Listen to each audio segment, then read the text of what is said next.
Red panda.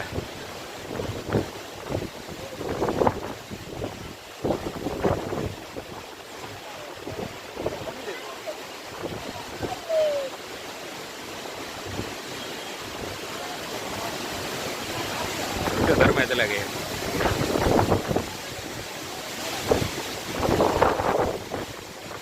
बाप रे, हवा तो देखो कितनी तेज चल रही है। बाप रे बाप, आंधी आई आंधी।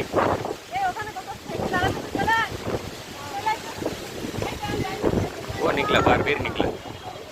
इतनी हवा भी उनको असर नहीं करती।